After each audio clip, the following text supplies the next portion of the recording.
ভারতে বাংলাদেশ বিশ্বকাপ খেলতে যাচ্ছে না, এটা প্রায় নিশ্চিত। যেই জলঘোলাটা এতদিন ছিল যে বাংলাদেশ আসলে বিশ্বকাপ খেলতে যাবে কিনা, ভারতে যাবে কি যাবে না, এটা নিয়ে একটা সন্দেহ ছিল। তবে শেষ পর্যন্ত আজকে মাননীয় ক্রীড়া উপদেষ্টা আসিফ নজরুল তিনি যেই কথাটা বললেন, তিনি যেই বক্তব্যটা দিলেন, তা থেকে বোঝাই যাচ্ছে স্পষ্ট বাংলাদেশ বিশ্বকাপ খেলতে ভারতে কোনোভাবেই যাচ্ছে না। এবং তিনি তিনটা গুরুত্বপূর্ণ বিষয় তুলে ধরেছেন, যেখানে বলা হয়েছে আইসিসি থেকে যে মেইল করে জানানো হয়েছে সেখানে তিনটা জিনিস উল্লেখ করা হয়েছে। তার মধ্যে অন্যতম যে বিষয়টা সেটা হচ্ছে মুস্তাফিজকে ছাড়া বাংলাদেশকে ভারতের মাটিতে বিশ্বকাপ খেলতে যেতে হবে। আমি যদি প্রথম যে বিষয়টা জানানো হয়েছে সেটা নিয়ে কথা বলি, প্রথম বিষয়টা মুস্তাফিজকে ছাড়া বাংলাদেশ বিশ্বকাপ খেলতে যাবে ভারতে, এটা কি কখনো ভাবা যায়? মুস্তাফিজদের মতো একটা ইনফর্ম বলার, যিনি এখন বর্তমান সময়ে দুর্দান্ত ছন্দে আছেন এবং তিনি এমন একজন ক্রিকেটার যে কখনোই কারোর সাথে কখনো ঝামেলা করেননি, কোনো সমস্যাতেই যায়নি, কোনো পলিটিক্যাল ইনফ্লুয়েন্স আমরা তাকে দেখিনি। সেই মুস্তাফিজকে নিয়ে নাকি ভারতীয়দের সমস্যা।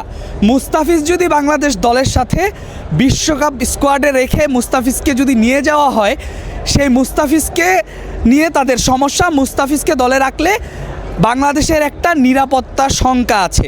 দ্বিতীয় যে পয়েন্টটি তিনি বলেছেন, সেখানে বলা হয়েছে বাংলাদেশের কোনো দর্শক যদি ভারতের মাটিতে বাংলাদেশের পতাকা কিংবা জার্সি গায়ে সেখানে যায়, সেখানেও একটা নিরাপত্তা শঙ্কা আছে।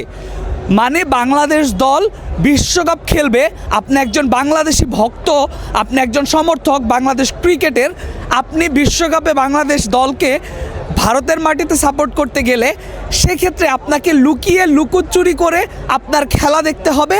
আপনি প্রকাশ্যে বাংলাদেশ বাংলাদেশ বলে চিল্লাতে পারবেন না, আপনি বাংলাদেশের পতাকা মাঠে দেখাতে পারবেন না, আপনি বাংলাদেশের জার্সিটা গায়ে জড়াতে পারবেন না।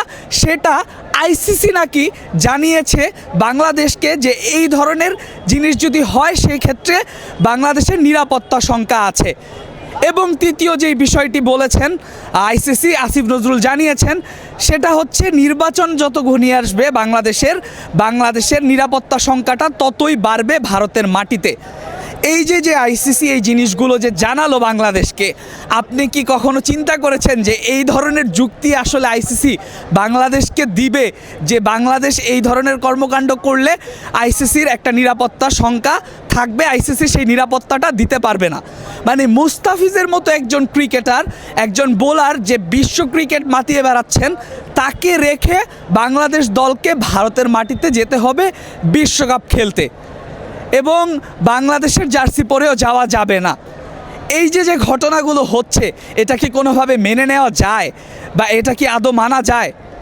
বাংলাদেশ এখন পর্যন্ত যে তথ্য সব কিছু মিলিয়ে মনে হচ্ছে বাংলাদেশ কখনোই কোনোভাবেই আর ভারতের মাটিতে বিশ্বকাপ খেলতে যাবে না।